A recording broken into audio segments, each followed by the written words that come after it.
This is the brand new COROS Pace 3, and as the title of this video suggests, it's probably one of the best dedicated running or sports watches you can buy right now for under $250. In my opinion, of course. If you're familiar with the COROS brand, then you probably know what the Pace series is. The Pace series represents the entry level into the COROS ecosystem. There was the original COROS Pace 1 and then the COROS Pace 2, and in a lot of ways, I really loved the COROS Pace 2. This is a watch that I recommended to friends and family all the time that had a budget, they were entry level, just getting into running or something like that, didn't want to spend a ton of money and wanted something super solid. The Pace 2 was great. However, it was not perfect. There were some compromises that you would have to make, and that's where we get back to the Pace 3. Because this watch comes in at a very similar price point to the Pace 2, but comes with a lot less compromises, and I'm pretty impressed by it so far. This is going to be a different sort of video. Instead of diving through all of the little details and menu items about the new Pace 3, I want to walk you through 10 features that I think are the most exciting about this watch and what set it apart from the competition at this price point. With that said, I will be glazing over a lot of the features in this watch because the COROS Pace 3 is so similar to the COROS Pace 2 in a lot of ways in terms of the user interface and functionality. These are very similar watches. So if you want to learn all about the Pace 2 and its interface, I'll put some videos up here or linked it down below to check those out so you get all the ins and outs. But in this video, we're going to focus on what's new in the Pace 3. Moving right along into the first topic of this video, and that's going to be the price of the COROS Pace 3, because you're probably wondering what that is. Well, unfortunately, the COROS Pace 3 did increase in price as compared to the older Pace 2. This watch comes in at $229, which is about a 15% increase in price compared to the $199 Pace 2, and that is US pricing, of course. That might vary where you are in the world. Even though a price increase does sound like a bad thing, I do think the price increase is warranted here because you're getting a lot more features, and you'll learn that throughout this video. When it comes to colors and options available on launch day, there's going to be 5 different versions available. There's going to be the white one I have here, then there's going to be a black one as well, and within the white and black colors, there's also the option to get a silicone rubber band or a nylon band, which I will show you in a minute. And on top of that, there's also the Track Edition, which is a red model that comes with a nylon band, and that's going to be available for pre-order on launch day. Moving right along into the second topic of this video, and that's going to be the hardware and build quality of the COROS Pace 3. So as you can see here, I've got the COROS Pace 3 on the left side of the screen and the COROS Pace 2 on the right side of the screen. And at first glance, these two watches look very similar to each other. However, there are some minor differences between these watches. If you flip the watches on the side here, you can see the design aesthetic has sort of changed on the Pace 3. On the Pace 2, there was a little groove on the side. On the Pace 3, it's kind of smooth and a little bit more minimalistic. And on top of that, you can see that they actually increased the button size on the Pace 3. The dedicated back button grew to be a little bit larger on the Pace 3, so you can actually feel it with your finger compared to the Pace 2, which I think is a welcome change. And I do think they increased the size of the digital crown as well, ever so slightly. And I gotta say, this is one area I didn't love on the Pace 2, was that digital crown. For some reason, it just feels kind of cheap. It feels like just very plasticky and not that premium. The COROS Pace 3 feels pretty similar. Like, it's still not like really solid feeling, but it does feel ever so slightly better than the Pace 2, and I'll take what I can get there. In terms of the build quality of these watches, these are both made entirely out of plastic. There's nothing metal about these watches, and they do that for 2 reasons. Of course, there's the price side of things. It's a lot cheaper, but on top of that, it also makes these watches very lightweight. The new COROS Pace 3 comes in at 30 grams of weight compared to the Pace 2, which was 29 grams. So the Pace 3 is only 1 gram heavier and has a lot more features. When it comes to the overall size of these watches, the COROS Pace 3 and Pace 2 are basically the same size. This watch comes in at 41.9 millimeters in diameter, and it's about 13 millimeters thick. Another improvement made to the form factor of this watch is that on the back of the watch, you can see that both have an optical heart rate sensor on the back here, but the new Pace 3 has an improved optical heart rate sensor, which we'll talk about later in this video, but the form factor of that heart rate sensor is better. It's lower profile. It doesn't have any like ridges on it, where the Pace 2 had this sort of ridge right in the middle there that could dig into your wrist and irritate it over time. This new heart rate sensor is completely smooth on the back, and there's nothing to like grab your skin or make you uncomfortable. And like I said earlier in this video, there are two different options for bands when it comes to the Pace 3. You can get the silicone band like I have on the right here, and it's a really nice silicone band that's fully ventilated. There's holes all over it and a ton of adjustment. This is an industry standard 22mm quick release band that you can pop off with your fingernail and put various other colors on that you buy direct from COROS or even from third parties on Amazon or whatever. And when it comes to the nylon option with the Pace 3, you can see I have the nylon band here, and as you can see, it's a really nice high quality material with a really strong Velcro, and they've done this style of band before, but this one is a little bit different. So if we look at the COROS Pace 2, the older model, you can see on this one, there's a quick release pin on both sides of the nylon band. So I can pop off that side, and I can also pop off this side. However, on the new Pace 3, there's only one end that has a quick release pin, so you can see that there. The other end does not get a quick release pin. To demonstrate what the nylon band looks like on the Pace 3, I just installed it very quickly. And as you can see, one end has that quick release pin there that I can pop off very easily. But on the other end, I sort of had to sew the band underneath the spring pin here and then install the pin to kind of keep the band from going anywhere. And now I can put my wrist in, and then I just have to sort of fold the material back on itself, and there we go. Now I've got the nylon band on the Pace 3, and it looks like that. It's a very comfortable material. I do like this band. It's just a little bit different to install it and a little bit more annoying to install. Not sure why they changed that. I'm assuming they did that for weight or something.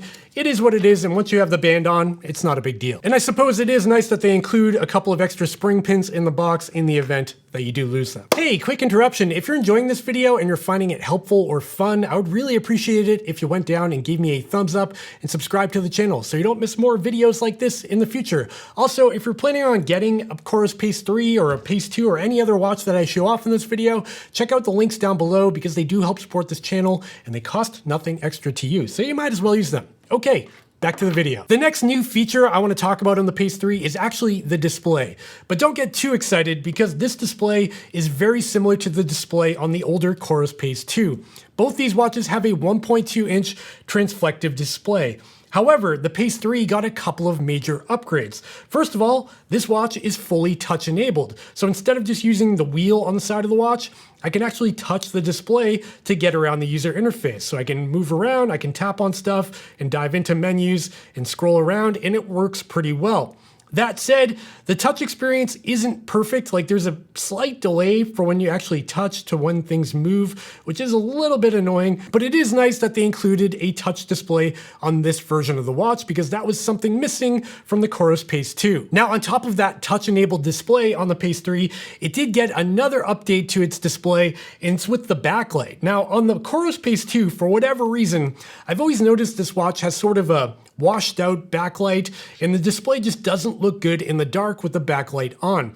It always looked kind of blue, blurry, and washed out and not easy to read or very bright, while on the new COROS Pace 3, it looks much, much better. The backlight is much crisper, blacks look black, the colors are more punchy, and it's just a nicer thing to look at, especially with the lights off. And to be honest, I'm actually more excited about that backlight than I am about the touch functionality, just because it's so much nicer to look at. Moving right along to the fourth major update on the COROS Pace 3, and that's going to be in the form of connectivity.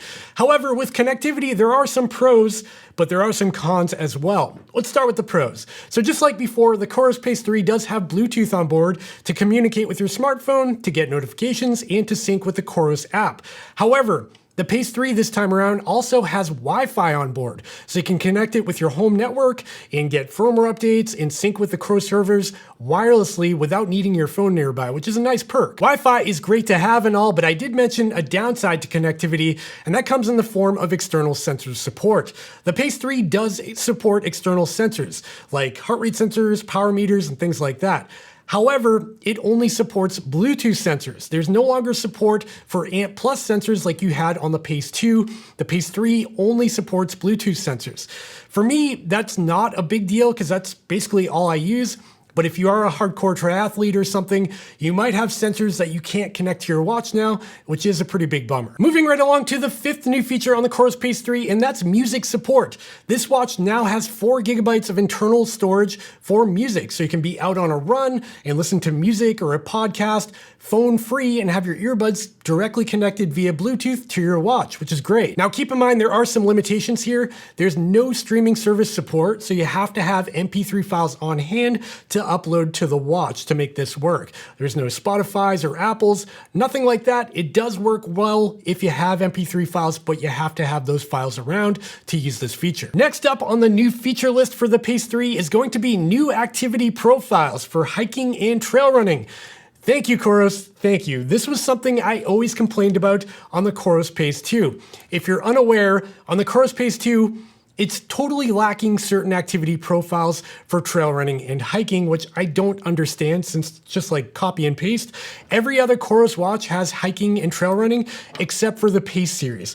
Now on the Pace 3, they fixed that. They've included trail running and hiking profiles on the COROS Pace 3. And on top of that, there's also additional activity profiles for snow sports like skiing and snowboarding. And the good news here is that if you are an existing Pace 2 owner, you will be getting a firmware update in the near future to add these activity profiles to your Pace 2, so you'll have hiking and trail running as well. Thank you. That activity profile thing is sort of silly, and I'm glad they finally fixed it. Moving right into the 7th and very exciting new feature of the COROS Pace 3, and that's the addition of dual band GNSS, or increased GPS accuracy. This watch now supports 5-system GNSS with GPS, GLONASS, Galileo, Beidou, and QZSS. And on top of that, it supports dual frequency L1 plus L5 GNSS, which is a fancy term for multi-band or kind of the gold standard in terms of GPS technology. This is the same kind of technology you'd find on an Apple Watch Ultra or even high-end Garmin's. We now have here on a $229 COROS. When it comes to accuracy, I've got a couple of test results I want to show you. First up is an example I did at a local running track. I brought the Apple Watch Ultra, my Garmin Forerunner 965, the COROS Pace 3, and a COROS Apex 2 Pro to the track. I had the Apple Watch Ultra set in its native track mode, which is super accurate. It uses a combination of algorithms and GPS to generate a perfect track when you're on a track. And I had all these other watches set in their standard GPS modes to compare GPS to that perfect track from the Apple Watch Ultra. So as you can see here, the Apple Watch Ultra generated a perfect track during that track workout session. And all these other 3 watches were using GPS, so they weren't nearly as perfect. However, the COROS Pace 3 and the Garmin Forerunner 965 in their highest accuracy settings did a pretty good job compared to that Apple Watch Ultra track. You can see that they're pretty much following the same contour. They did drift a little bit here and there, but I'd say it's very acceptable and pretty impressive for GPS on a track like this. However, the COROS Apex 2 Pro in this example doesn't look so great, and that's because it was not in its highest accuracy setting. I had it set to GPS only mode, so it's kind of all over the place here, and this is a good example of why multiband matters. You can get increased accuracy in a situation like this. And for a little bit of context, during this track session, it was very cloudy and it was heavily raining, which I think played a role in why that Apex 2 Pro struggled a little bit. And at the end of this particular track session, the Apple Watch Ultra recorded 1.9 kilometers, while the 965 and the Pace 3 recorded an identical 1.93 kilometers. So very close there. When it comes to GPS accuracy, I do have one more example to show you where I was wearing the COROS Pace 3, the Garmin Forerunner 965, and the Garmin Forerunner 255 with all of the watches set in their default settings, which is sort of the middle of the road when it comes to battery performance and accuracy. As you can see here, the Pace 3, the 965, and the 255 are all doing a pretty decent job. None of them are perfect with some drifting here and there, but if I wasn't comparing them side by side, I wouldn't complain about any of these tracks. And when it comes to the distance recorded during this particular activity, all 3 watches recorded a very similar distance. I got 10.36 kilometers on the Pace 3 and the Forerunner 965 and 10.35 kilometers on the 255. It can't get much better than that. I will say, if I were to really zoom in and nitpick on this GPS track, the Garmin Forerunner 965 probably has the cleanest of the bunch, but the Pace 3 isn't isn't that far behind. With GPS accuracy out of the way, let's move right into heart rate accuracy with the new optical heart rate sensor on the back of the Pace 3, because this is another major upgrade. As you can see here, the COROS Pace 2 had a really tiny heart rate sensor. It only had a single light receiver and 2 light emitters. And on this new sensor design, there's way more light emitters and more light receivers, which should translate into better accuracy. Another upgrade to the COROS Pace 3 is that it now supports SpO2 and blood oxygen saturation as well, while the older COROS Pace 2 did not. When it comes to the accuracy that I'm getting from the COROS Pace 2 and its new optical heart rate sensor, I'd say generally speaking, it's a step up as compared to the older COROS Pace 2.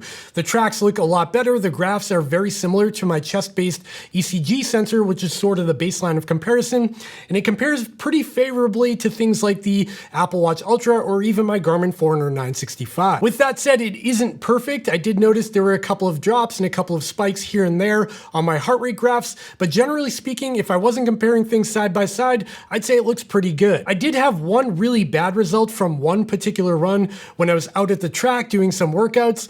For some reason, when I was doing intervals at the track in the rain, I don't know if the rain played a role in it, but that particular heart rate track just didn't match up at all to my chest-based ECG sensor, and I'm not really sure why. But in all of my other runs, like 99% of the time, it looked really good. It was just that one particular run that didn't look so good. So take that for what it's worth. And of course, I should mention that optical heart rate sensors are not perfect on any watch, and it's really going to come down to your specific use case, what color your skin is, do you have tattoos, do you have a bunch of hair on your arm? All these things play a role in accuracy. For me, it's looking pretty good so far, but your mileage may vary. Moving into the 9th new feature on the COROS Pace 3 is going to be battery life. As we all know, COROS watches have excellent battery life, and that's definitely the case with the Pace 3 as well. In smartwatch mode with sleep detection turned off, you'll get about 24 days of use with the Pace 3. If you turn sleep detection on, it'll be more like 18 or 19 days. And in standard GPS mode, you can get up to 38 hours in an activity out on a run with the COROS Pace 3, which is definitely enough for something like a 100-mile long ultra marathon. If you need better accuracy than that, you can drop into the default mode, which is the all systems mode, and that'll give you 25 hours of use with the Pace 3 in an activity. And if you want the best accuracy, you can drop into multi-band mode, which will give you about 15 hours of use. When it comes to my real-life battery experience with the Pace 3, I'd say these claims are pretty accurate. I took this watch out of the box when I got it a couple of weeks ago, put it on my wrist, and I have not charged it since. It wasn't even fully charged when I got it, and I still didn't charge it to 100%, and it still has 11% left on the charge, which is great. I've used it just about every day for a run, and it's still trucking, so it's holding up really well so far. And the final new feature on the COROS Pace 3 that I want to talk about is navigation. And this isn't entirely new because the COROS Pace 2 just got this via firmware, but I did want to mention it in case you were not aware. The COROS Pace 3 has breadcrumb navigation, which means you can design a course in the COROS app on roads or trails, and then you can upload that course to your watch to follow it to navigate in real time when you're out on the field doing your hike or trail run. The COROS Pace 3 also supports back to start navigation, waypoints, and all that stuff. It's pretty much the same as the Pace 2, but it is something that I wanted to mention in this video because it does make that $229 price point feel pretty solid. With all of those new features out of the way, I want to talk quickly about some of the competition at this price point because there's a lot. First up, we have the Garmin Forerunner 55. This watch comes in at $200, and it's the entry-level model for the Forerunner line from Garmin. The Forerunner 55 is a little bit older though. This watch came out a couple of years ago. It also has an older heart rate sensor on the back that doesn't support SpO2. It's got an older GPS chipset that's single frequency. It's got worse battery life. However, it does have more wellness features compared to the Pace 3, so there's that. Ultimately, I think the COROS Pace 3 is a better value here at $229, but if you really wanted those wellness features, the 55 might be worth looking into. Another competitor in this space would be the Polar Pacer. This is the Pacer Pro, but it looks very similar, so we'll use it here.